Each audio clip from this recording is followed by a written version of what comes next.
ومنهم من يستمع إليك حتى إذا خرجوا من عندك قالوا للذين أوتوا العلم ماذا قال آنفا أولئك الذين طبع الله على قلوبهم واتبعوا أهواءهم. إن الحمد لله نحمده ونستعينه ونستغفره ونعوذ بالله من شرور أنفسنا من سيئات أعمالنا من يهده الله فلا مضل له ومن يضلل فلا هادي له أشهد أن لا إله إلا الله وحده لا شريك له وأشهد أن محمدا عبده ورسوله لا نبي بعده اللهم صل وسلم وبارك على نبينا محمد وعلى آله وأصحابه أجمعين أما بعد فيا عباد الله أوصيكم ونفسي بتقوى الله عز وجل فقد فاز المتقون فقد قال الله تعالى في كتابه الكريم أعوذ بالله من الشيطان الرجيم يا أيها الذين آمنوا اتقوا الله حق تقاته ولا تموتن إلا وأنتم مسلمون فإن أصدق الحديث كتاب الله وخير الهدي هدي محمد صلى الله عليه وسلم وشر الأمور محدثاتها وكل محدثة بدعة وكل بدعة ضلالة وكل ضلالة في النار. Ma'asyiral muslimin, jamaah Jumat, a'azakumullah. Segala pujian dan segala syukur mari kita senantiasa panjatkan hanya kepada Allah Subhanahu wa taala. Tuhan yang kebaikannya kepada kita tidak pernah sedetik pun terputus dari kita semuanya. Salam dan salam semoga senantiasa terlimpah curah kepada Nabi yang kita imani, Nabi yang kita cintai, Nabi yang senantiasa kita ikuti sunnahnya dan kita harapkan syafaatnya, Nabi kita Nabi Muhammad SAW. Salam dan salam juga semoga terlimpah curah kepada keluarga tercinta beliau, para ummahatul mukminin, juga kepada para sahabat seluruhnya. Yang ketiga pada kesempatan yang sangat mulia ini, marilah kita bersama-sama meningkatkan ketakwaan kita kepada Allah Subhanahu wa taala dan senantiasa menjaga dan merawat ketakwaan ini hingga ajal tiba kepada kita semuanya. Ma'asyiral muslimin, jamaah Jumat azakumullah. Sudah lebih kurang sepekan lamanya kita berpisah dengan bulan Ramadan yang mulia. Dan Ramadan memang pasti akan berlalu dalam kehidupan kita setelah kita dipertemukan Allah dengannya. Akan tetapi meskipun Ramadan sudah berlalu dan meninggalkan kita, spirit dan pesan-pesan Ramadan yang Allah titipkan untuk kita semuanya tidak boleh sirna dalam kehidupan kita. Pesan dan spirit Ramadan itu tidak lain dan tidak bukan adalah pesan ketakwaan atau spirit ketakwaan kepada Allah Subhanahu wa taala. Selama Ramadan Allah membina kita untuk senantiasa taat kepadanya. Di siang hari selama sebulan full kita tidak pernah makan minum di siang hari. Hal itu semata-mata kita lakukan karena ketaatan kita kepada Allah Subhanahu wa taala.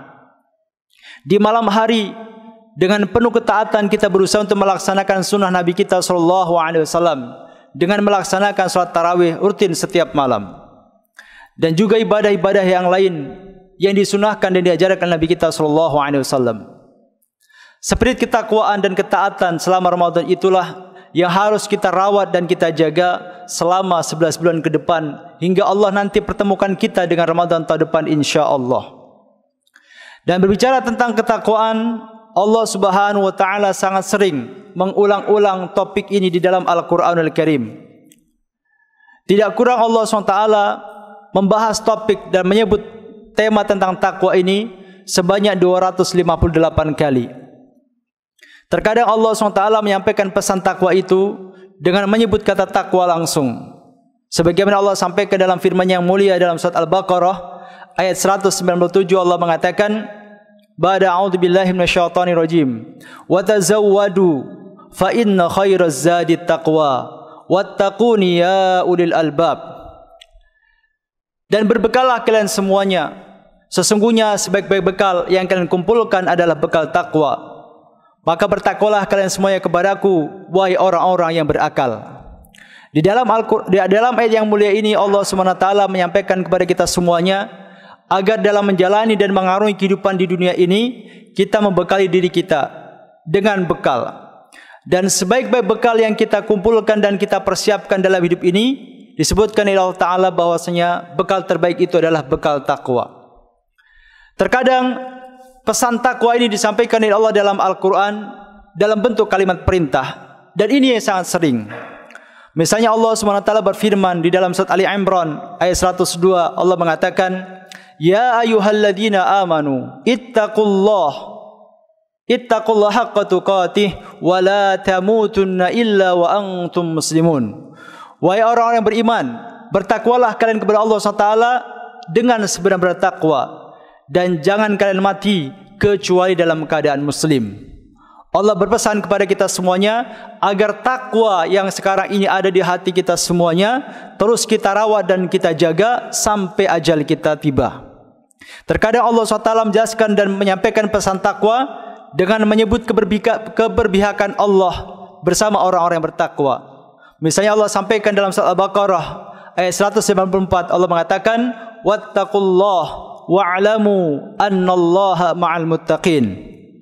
Dan bertakwalah kalian kepada Allah SWT, dan ketahuilah bahwasanya Allah senantiasa bersama orang-orang yang bertakwa. Di kesempatan yang lain Allah sampaikan pesan takwa itu dalam bentuk sebuah kalimat motivasi atau pengharapan, seperti yang kita kenal dalam akhir surat atau ayat tentang puasa. Setelah Allah SWT menjelaskan tentang kewajiban puasa dalam surat Al-Baqarah ayat 183, Allah tutup perintah kewajiban puasa itu dengan mengatakan la'allakum tattaqun. Mudah-mudahan kalian semuanya senantiasa menjadi orang-orang yang bertakwa.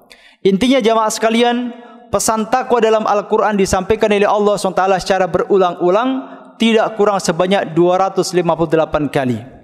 Karenanya para salafus salih banyak membahas tentang apa hakikat ketakwaan itu, sehingga Allah Subhanahu wa taala begitu sering membahasnya dalam Al-Quran yang mulia. Banyak para sahabat yang menjelaskan tentang hakikat ketakwaan. Di antaranya adalah apa yang disampaikan oleh sahabat Nabi yang mulia Ibnu Mas'ud radhiyallahu anhu. Beliau menjelaskan ketakwaan dengan menyebutkan 3 parameter. Beliau mengatakan takwa adalah an yuta'allahu fala yu'sa, wa an yudhkara fala yunsa, wa an yushkara fala yukfar. Takwa, kata Ibnu Mas'ud, adalah ketika Allah SWT senantiasa kita taati perintahnya dan tidak kita durhakai. Ketika Allah selalu kita ingat dan tidak kita lupakan. Dan ketika Allah nikmat-nikmatnya selalu kita syukuri dan tidak kita kufuri. Dalam nasihat ini, dalam penjelasan ini, Ibnu Mas'ud menjelaskan 3 parameter takwa, yaitu ketika kita selalu taat kepada perintah-perintah Allah. Yang kedua, ketika kita senantiasa mengingat Allah Subhanahu wa taala. Dan yang ketiga adalah ketika kita senantiasa bersyukur atas nikmat-nikmat yang Allah berikan kepada kita. Di kesempatan yang lain, sahabat Nabi yang mulia Ubay bin Ka'ab radhiyallahu anhu menjelaskan tentang hakikat takwa ketika beliau ditanya oleh Umar bin Khattab radhiyallahu anhu. Suatu hari Umar bertanya kepada Ubay bin Ka'ab, "Wahai Ubay bin Ka'ab, apakah takwa itu?" Tanya Umar kepada Ubay, salah seorang sahabat Nabi yang merupakan ahli Quran di zaman itu. Ketika ditanya Umar tentang hakikat ketakwaan, Ubay menjawab dengan balik bertanya kepada Sayyidina Umar, "Wahai Umar, pernahkah engkau berjalan di satu jalanan yang di situ banyak duri?" Tanya Ubay kepada Umar bin Khattab radhiyallahu anhu. Umar pun menjawab, "Pernah." "Lalu apa yang kau lakukan?" tanya Ubay. "Aku akan berjalan dengan sangat hati-hati supaya kakiku tidak tertusuk oleh duri." Maka Ubay pun mengatakan, "Dzalika huwa taqwa." Itulah takwa. Takwa adalah al-ikhtiyatu fil hayah. Takwa adalah kehati-hatian kita dalam menjalani kehidupan. Takwa adalah kehati-hatian kita dalam berbicara, agar pembicaraan kita tidak terjatuh pada fitnah, hoax, ataupun pembicaraan yang dusta dan semua jenis pembicaraan yang dilarang oleh agama. Takwa adalah kehati-hatian kita dalam bersikap dan mengambil keputusan. Takwa juga adalah kehati-hatian kita dalam mencari rezeki dan penghidupan. Itulah hakikat ketakwaan yang disampaikan oleh Sayyidina Ubay bin Ka'ab radhiyallahu anhu. Dalam kesempatan yang lain, sahabat Nabi yang mulia Ali bin Abi Thalib radhiyallahu anhu mengatakan takwa itu memiliki 4 parameter, yaitu al-khawfu minal jalil, wal amalu bitanzil, wal qana'atu bil qalil, wal isti'dadu li yaumir rahil. Parameter takwa itu yang pertama adalah al-khawf minal jalil, yaitu adanya rasa takut kita kepada Allah Subhanahu wa taala al-jalil, zat yang maha mulia, zat yang maha agung. Dan ini adalah merupakan parameter yang paling utama dan paling penting dari ketakwaan. Adanya rasa khauf dalam diri kita kepada Allah Subhanahu wa taala. Karena dengan adanya rasa khauf atau rasa takut kita kepada Allah Subhanahu wa taala menjadikan kita dengan penuh ketaatan mau melaksanakan perintah Allah dan dengan penuh ketundukan mau menjauhi apa yang dilarang oleh Allah Subhanahu wa taala. Sebaliknya, orang ketika tidak memiliki rasa takut kepada Allah Subhanahu wa taala, maka dia dengan beraninya menantang apa yang dilarang Allah SWT dan dengan entengnya menyepelekan apa yang Allah perintahkan kepadanya. Karenanya Nabi kita SAW mengajarkan kepada kita sebuah doa yang berisi permohonan kepada Allah Azza wa Jalla agar Allah memberikan karunia kepada kita rasa takut kepadanya. Rasul mengajarkan doa, Allahumma qsim lana min khasyatika ma tahulu bainana wa baina ma'siyatik wa min ta'atika ma tuballighuna bihi jannatak wa minal yaqini ma tuhawinu bihi alaina masaibad dunya. Ya Allah, anugerahkanlah kepada kami rasa takut kepadamu yang akan menjadi penghalang antara kami dengan perbuatan maksiat kepadamu. Anugerahkanlah kepada kami rasa taat kepadamu yang akan mengantarkan kami ke surgamu. Anugerahkanlah kepada kami keyakinan tentang takdirmu yang menjadikan musibah dunia terasa ringan dalam pandangan kami. Inilah parameter takwa menurut Ali bin Abi Thalib yang pertama, al-khawfu minal jalil. Yang kedua, parameter takwa itu adalah wal amalu bitanzil, yaitu memiliki semangat untuk mengamalkan apa yang telah Allah turunkan kepada kita, yaitu Al-Quran dan sunnah Nabi kita SAW. Seseorang dikatakan bertakwa jika dia memiliki semangat untuk mengamalkan Quran dan sunnah. Semakin dia komitmen dengan Quran dan sunnah, maka semakin besar pula porsi ketakwaannya. Sebaliknya, semakin rendah tingkat pengamalan dia terhadap Quran dan sunnah, maka semakin rendah pula tingkat ketakwaan dia kepada Allah Subhanahu wa taala. Karena Al-Quranul Karim juga sunnah Nabi kita SAW diturunkan untuk kita laksanakan dan kita amalkan. Jangan sampai kita termasuk sebagian dari umat Nabi SAW yang akan diadukan oleh Rasul kepada Allah Subhanahu wa taala. Sebagaimana Allah jelaskan dalam surat Al-Furqan ayat 30. Wa qala ar-rasul ya Rabb inna qaumi ittakhadhu hadzal qur'ana mahjura. Dan berkatalah Rasulullah, wahai Rabbku, sesungguhnya kaumku telah menjadikan Al-Quran ini sesuatu yang mereka jauhi, sesuatu yang mereka tinggalkan. Para ulama menjelaskan setidaknya ada 3 golongan orang-orang yang masuk kategori sebagai orang-orang yang hajrul Quran atau menjauhi Al-Quran. Yang pertama, man lam yaqra'il Qur'ana faqad hajarah. Orang yang tidak pernah baca Quran, maka berarti dia adalah orang yang menjauhi Quran, orang yang meninggalkan Quran. Karena di antara tujuan Al-Quran diturunkan Allah Ta'ala adalah agar kita baca, bahkan kalau bisa menjadi wirid harian kita. Yang kedua, man qara'al Qur'an walam yatadabbar ma'anihi faqad hajarah. Barang siapa yang baca Quran tapi tidak pernah ditadabburi isinya, tidak pernah dihayati kandungannya, tidak pernah direnungi pesan-pesannya, maka masih dikategorikan sebagai orang yang menjauhi Al-Quran. Kenapa? Karena Al-Quran diturunkan agar kita faham apa yang Allah sampaikan kepada kita. Allah berbicara apa kepada kita, Allah perintahkan apa kepada kita, Allah melarang apa dari kita, Allah berkisah apa kepada kita, Allah menjanjikan apa kepada kita, dan Allah memperingatkan apa kepada kita. Dan kita tidak akan tahu apa yang disampaikan Allah kepada kita melalui Al-Quran kecuali kita berusaha untuk memahami isi dan kandungannya, mentadaburinya. Itu yang kedua. Yang ketiga, termasuk orang yang dikategorikan sebagai orang menjauhi Al-Quran adalah man qara'al Quran wa tadabbara ma'anihi walam ya'mal bihi faqad hajarah. Barang siapa yang baca Quran, ditadaburi isinya, dikaji kandungannya, tapi walam ya'mal bihi, tidak pernah diamalkan, maka dia masih dikategorikan sebagai orang menjauhi Quran. Al-Quran dikaji tetapi sebatas untuk bahan studi, bahan seminar, bahan penelitian. Tidak ada semangat untuk mengamalkannya. Maka meskipun dia faham isi Quran, karena dia tidak punya semangat mengamalkannya, masih dikategorikan sebagai orang yang menjauhi Al-Quran. Maka kita tidak ada pilihan lain kecuali berusaha untuk membaca Quran, menjadikannya sebagai wirid harian, mentadabburi kandungannya dan berusaha mengamalkan sekemampuan kita. Yang ketiga jamaah sekalian, di antara parameter takwa yang disampaikan Ali bin Abi Thalib adalah wal qanaa'atu bil qalil. Memiliki rasa qanaah terhadap rizki yang Allah berikan kepada kita meskipun jumlahnya sedikit. Qanaah adalah merasa cukup dengan apa yang Allah berikan, merasa ridho dengan apa yang Allah berikan kepada kita. Hal ini berangkat dari keyakinan kita bahwasanya rizki masing-masing kita memang sudah ditakdirkan oleh Allah Subhanahu wa taala. Ada orang-orang yang rizkinya digelar dan ada orang yang rizkinya ditakar. Ada orang yang rizkinya dilapangkan dan ada orang yang rizkinya disempitkan. Sebagaimana Allah sampaikan dalam surat Al-Isra ayat 30, Allah berfirman, "Inna rabbaka yabsutur rizqa liman yasha'u wa yaqdir." Sesungguhnya Tuhanmu, dialah yang telah melapangkan rizki orang yang dia kehendaki dan menyempitkan rizki orang yang dia kehendaki.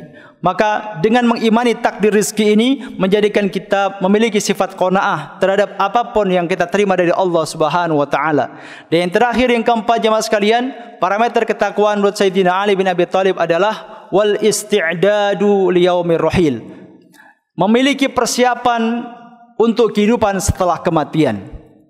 Semakin besar perhatian kita tentang kehidupan setelah kematian, yaitu kehidupan akhirat, semakin besar persiapan kita, semakin besar alokasi SDM yang kita kerahkan untuk persiapan kehidupan akhirat, maka semakin besar pula tingkat ketakwaan kita kepada Allah SWT. Sebaliknya, semakin kecil perhatian kita tentang akhirat dan semakin abai kita tentang akhirat, maka menunjukkan bahwasanya ketakwaan kita pun tipis kepada Allah Subhanahu wa taala. Inilah 4 parameter ketakwaan yang disampaikan oleh Sayyidina Ali bin Abi Thalib. Yang pertama adalah al-khauf minal jalil, memiliki rasa takut kepada Allah SWT. Wal amalu bitanzil, memiliki semangat mengamalkan Quran dan sunnah. Yang ketiga wal qanaa'atu bil qalil, memiliki rasa qanaah. Dan yang terakhir adalah wal isti'dadu liyaumir rahil, memiliki persiapan untuk kehidupan setelah kematian. Semoga Allah SWT senantiasa membimbing kita dengan hidayah dan taufiknya, dan semoga kita senantiasa dibimbing untuk menjadi orang-orang yang bertakwa. Amin ya rabbal alamin. Barakallahu li wa lakum fil Qur'anil azim wa nafa'ani wa iyyakum bima fihi minal ayati wa dzikril hakim. Fastaghfiruhu innahu huwal ghafurur rahim.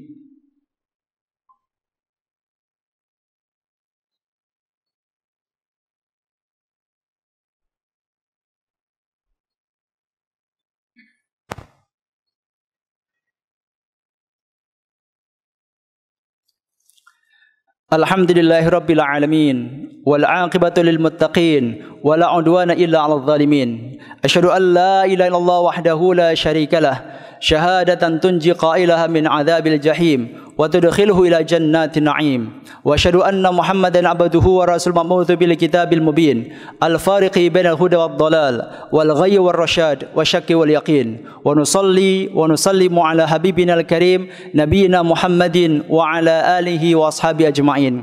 Amma ba'd. Faqad qala Allah Ta'ala fi kitabil karim, a'udzu billahi minasyaitonir rajim.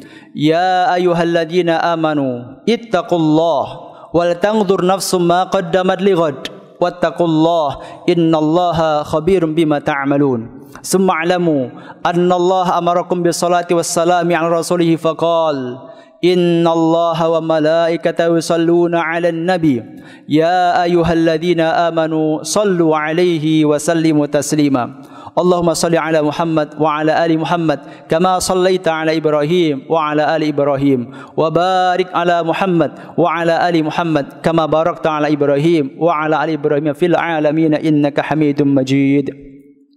Allahumma ighfir lil muslimina wal muslimat wal mu'minina wal mu'minat الأحياء الأموات إنك سميع قريب مجيب الدعوات ويا قاضي الحاجات.